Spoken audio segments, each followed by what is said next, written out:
N'ayez aucune dette envers qui que ce soit, sinon celle de vous aimer les uns les autres. Car celui qui aime l'autre a accompli la loi.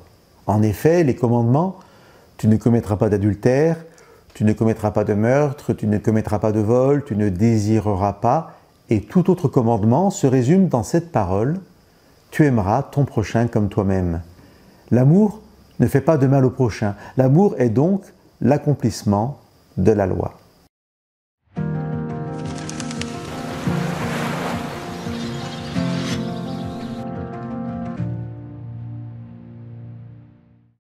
Si Paul nous dit qu'aimer l'autre, c'est accomplir la loi, c'est parce que la loi de Dieu n'a pas d'autre objectif, d'autre finalité que de nous révéler l'amour de Dieu.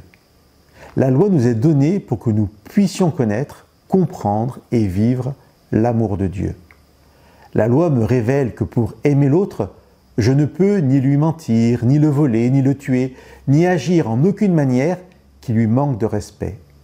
L'amour, nous rappelle Paul, ne fait pas de mal au prochain.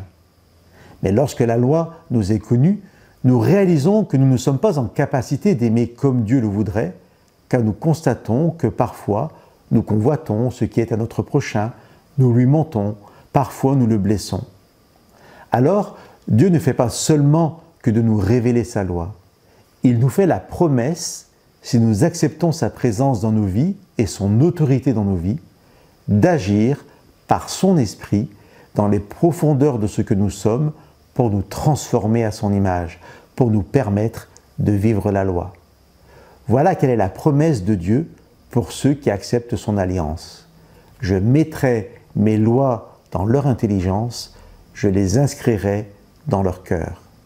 Ce passage que nous trouvons au chapitre 8 de la lettre aux Hébreux est une citation du prophète Jérémie au chapitre 31.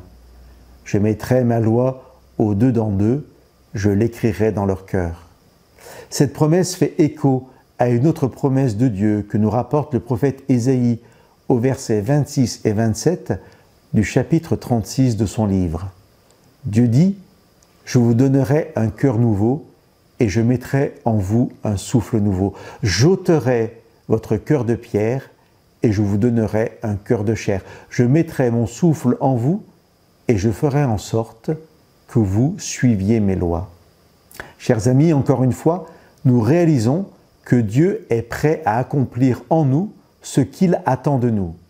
Dieu attend que nous puissions nous aimer les uns les autres, mais il nous promet en même temps qu'il œuvrera miraculeusement en nous pour que nous puissions aimer. À nous de choisir si nous ouvrons nos cœurs à Dieu pour le laisser nous transformer à son image et selon sa volonté. Que Dieu vous bénisse.